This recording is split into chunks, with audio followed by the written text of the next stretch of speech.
جب فرشتوں نے کہا کہ انسان زمین پر فساد کرے گا اور خون بہے گا، اگر آدم علیہ السلام پہلے انسان تھے تو پھر فرشتوں کو خون بہانے اور فساد کا علم کیسے ہوگا، جبکہ جنات خون جیسا مادہ رکھتے ہی نہیں ہیں؟ کیا انسانوں سے پہلے زمین پر ایسی مخلوق آباد تھی جن کے اندر بھی خون بہتا تھا؟ یہاں ایک سوال پیدا ہوتا ہے کہ آدم علیہ السلام سے پہلے زمین پر کون رہتا تھا آخر؟ آج ہم سب یہی مان کر چل رہے ہیں کہ آدم علیہ السلام ہی پہلے انسان تھے، مگر کیا قرآن میں اس کے برعکس اشارے موجود ہیں؟ اگر میں کہوں کہ آدم علیہ السلام کو پہلا انسان ماننا ہم سب کی غلطی ہے تو آپ کیا کہیں گے؟ قرآن کی چند آیات ایک ایسا راز کھولتی ہیں جو ہماری تاریخ کو بالکل نیا رخ دے سکتی ہیں۔ اس ویڈیو کو باقاعدہ آغاز سے پہلے چینل کو سبسکرائب کر لیں اور بیل آئیکن کو بھی پریس کر لیں تاکہ ہمارا یہ خوبصورت علمی سفر جاری رہے۔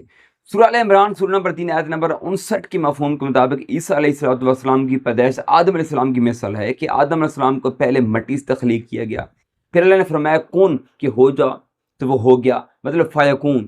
اگر اس آیت کو توجہ سے دیکھا جائے تو اس آیت کی ترتیب انسانی عقل کے لحاظ سے تھوڑی مختلف ہے، کیونکہ اس آیت میں پہلے آدم علیہ السلام کا تخلیق کا ذکر ہے، اس کے بعد کن فیکون کا ذکر ہے۔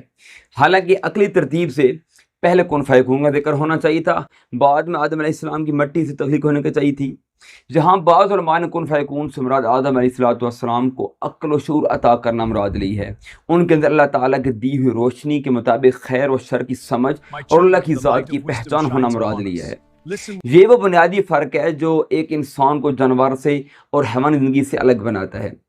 بہرحال اس آیت سے یہ بات واضح ہو گئی ہے کہ جس طرح عیسیٰ علیہ السلام کی پیدائش بغیر باپ کے معجزاتاً ہوئی تھی، اسی طرح آدم علیہ السلام کی تخلیق بھی بغیر ماں باپ کے معجزاتاً ہوئی ہے، اور یہ ان کو ایک آزاد حاصل ہے۔ اب یہ دیکھیں گے کہ آدم علیہ السلام کی تخلیق کے وقت کون سا واقعہ ہوا تھا اور ایسے کون سے سوالات نے جنم لیا تھا کہ جن کے جوابات آج تک مین اسٹریم میں بھی تھیوریز اور مفروضوں کی بنیاد پر دیے جاتے ہیں، کوئی ٹھوس دلیل نہیں دی جاتی۔ سورہ بقرہ سورہ نمبر 2 آیت نمبر 30 کے مفہوم کے مطابق جب اللہ تعالیٰ فرشتوں کو بتاتا ہے کہ میں زمین پہ خلیفہ بنانے والا ہوں، مطلب ایک نائب، تو فرشتوں نے کہا کہ آپ ایسا شخص کو خلیفہ بنانے والے ہیں جو زمین پر فساد کرے گا اور خون بہے گا، جبکہ ہم آپ کی تسبیح اور پاکیزگی بیان کرتے ہیں۔ تو اللہ تعالیٰ فرماتے ہیں کہ میں وہ باتیں جانتا ہوں جو تم نہیں جانتے۔ سورہ صاد سورہ نمبر 38 آیت نمبر 71 اور 72 کے مطابق اللہ تعالیٰ کے فرمان کا مفہوم ہے کہ وہ فرشتوں سے فرماتے ہیں کہ میں مٹی سے ایک بشر مطلب انسان بنانے والا ہوں، اور جب میں اس کو درست کر لوں گا تو اس میں روح پھونک دوں گا، تو اس کے آگے سجدے میں گر پڑنا۔ اس آیت سے واضح ہوتا ہے کہ جب اللہ تعالیٰ نے مٹی سے آدم علیہ السلام کی تخلیق کا آغاز کیا اور ان کی باڈی مکمل درست ہو گئی، تو ان کے اعضاء، ان کے نقش و نگار درست ہو گئے، تو اللہ تعالیٰ نے ان کے اندر اپنی روح پھونکی، اور اللہ کے حکم کے مطابق فرشتے فوری طور پر آدم علیہ السلام کے سامنے سجدہ ریز ہو گئے، مطلب سجدے میں گر گئے۔ ان دونوں آیات میں آدم علیہ السلام کی تخلیق کے وقت کا ذکر ہے۔ ایک آیت میں آدم علیہ السلام کی تخلیق کے فوراً بعد روح پھونکے جانے کا ذکر ہے، جبکہ دوسری آیت میں آدم علیہ السلام کا خلیفہ بنائے جانے اور فرشتوں کے اعتراض ہے کہ آدم زمین پر فساد مچائے گا اور ایک دوسرے کا خون بہے گا، اس بات کا ذکر ہے۔ جس آیت میں آدم علیہ السلام کی خلیفہ بنائے جانے کا اور فرشتوں کا اعتراض ہے، پہلے اس کی وضاحت کر لیتے ہیں۔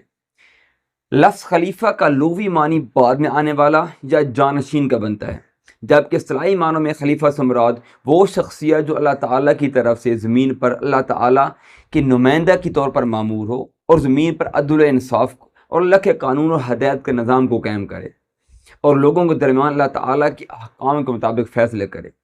اللہ تعالیٰ نے آدم علیہ السلام کے علاوہ سورہ صاد سورہ نمبر 38 آیت نمبر 26 میں حضرت داؤد علیہ السلام کو زمین پر خلیفہ بنائے جانے کا ذکر کیا ہے۔ میرے ناقص علم کے مطابق اللہ تعالیٰ نے آدم علیہ السلام اور حضرت داؤد علیہ السلام کے علاوہ کسی اور نبی پر لفظ خلیفہ کا لفظ نہیں فرمایا۔ تو چلیے آدم علیہ السلام کے خلیفہ ہونے کے مطلب کو سمجھنے کی کوشش کرتے ہیں، کیونکہ لغوی اور اصطلاحی معنوں میں داؤد علیہ السلام پر تو خلیفہ کا لفظ ٹھیک بیٹھتا ہے، ایکوریٹ بیٹھتا ہے اور سینس بھی بناتا ہے۔ لغوی معنوں میں بعد میں آنے والا کسی کے جانشین بنتا ہے، اور یہ ہم سبھی جانتے ہیں کہ حضرت داؤد علیہ السلام حضرت موسیٰ علیہ السلام کے بعد آئے تھے، مطلب وہ ایک نبی کے بعد ان کے جانشین نبی تھے، جبکہ اصطلاحی معنوں میں وہ بنی اسرائیل میں اللہ تعالیٰ کے احکام کو نافذ کرنے کے لیے آئے تھے، مطلب بنی اسرائیل میں اللہ کے قوانین کے مطابق فیصلے نہیں ہو رہے تھے، وہ سرکش ہو گئے تھے، نافرمان ہو گئے تھے، تو اللہ تعالیٰ کے نمائندے کے طور پر اللہ تعالیٰ کے قوانین کو انسانوں مطلب بنی اسرائیل میں نافذ کرنے کے لیے حضرت داؤد علیہ السلام مبعوث ہوئے تھے۔ اب اگر آدم علیہ السلام کو پہلا انسان مانا جائے تو لفظ خلیفہ نہ ہی لغوی طور پر اور نہ ہی اصطلاحی طور پر آدم علیہ السلام کی شخصیت پر ٹھیک بیٹھتا ہے۔ اگر آدم علیہ السلام سے پہلے کوئی انسان نہیں تھا تو آدم علیہ السلام لغوی اعتبار سے کس کے بعد ہے، کس کی جانشین بنے؟ اور اصطلاحی معنوں میں کون سی امت موجود تھی کہ جن میں آدم علیہ السلام خلیفہ بن کر، مطلب اللہ کے نمائندہ بن کر اس جماعت میں تشریف لائے؟ کیونکہ آدم علیہ السلام اگر پہلے انسان تھے، مطلب اول انسان تھے، تو وہ کس کے بعد نہیں، کسی کے بعد نہیں آ سکتے۔ اور جب وہ پہلے انسان تھے تو ایسی کون سے موجود لوگ تھے، ایسی کون سی امت موجود تھی یا ایسی کون سے لوگوں کی جماعت موجود تھی کہ جن میں وہ اللہ تعالیٰ کے احکام کو نافذ کرنے کے لیے آئے تھے، اللہ تعالیٰ کے نمائندہ بن کر آئے تھے؟ خلیفہ بنانے کے ذکر کے ساتھ فرشتے اعتراض کرتے ہیں کہ یہ زمین پر فساد اور خون بہائے گا۔ جب آدم علیہ السلام پہلے انسان تھے تو فرشتوں نے کس بنا پر اعتراض کیا کہ یہ جھگڑا فساد کرے گا؟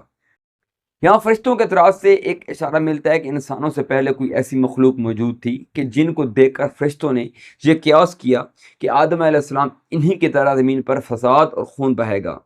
لیکن ایک سوال کھڑا ہوتا ہے کہ فرشتوں نے ایسی کون سی مخلوق دیکھی تھی کہ جن میں ایسی خصوصیات پائی جاتی تھیں؟ بعض علماء کے نزدیک انسانوں سے پہلے زمین پر جنات رہتے تھے اور وہ آپس میں قتل و غارت اور فساد کرتے تھے، اس لیے انہی کو دیکھ کر فرشتوں نے اعتراض کیا۔ لیکن سوال پیدا ہوتا ہے کہ جنات چونکہ ایک انرجی فارم میں ہوتے ہیں تو ان کا ایک دوسرے کو قتل کرنا کیا انسانوں ہی کی طرح ہے؟ کیا ان کے اندر بھی خون بہتا ہے، ایک مادہ، ایک میٹر، جس طرح ایک انسانوں میں بہتا ہے؟ میرے خیال سے نہیں، کیونکہ جنات انرجی فارم میں ہوتے ہیں اور ہم انسان ایک فزیکل باڈی رکھتے ہیں، تو ہمارے اور جنات کی فزکس میں کافی فرق ہے، بلکہ ایک دوسرے کے الٹ ہی ہیں ہم۔ جبکہ یہاں فرشتے باقاعدہ خون بہانے کا ذکر کر رہے ہیں۔ اس آیت مبارکہ میں لفظ دم آیا ہے جس کا معنی خون ہے، بنتا ہے، مطلب فرشتوں نے کوئی ایسی مخلوق دیکھی تھی کہ جن کے اندر ہم انسانوں ہی کی طرح خون بہتا تھا اور وہ ایک دوسرے کے ساتھ قتل و غارت کرتے تھے۔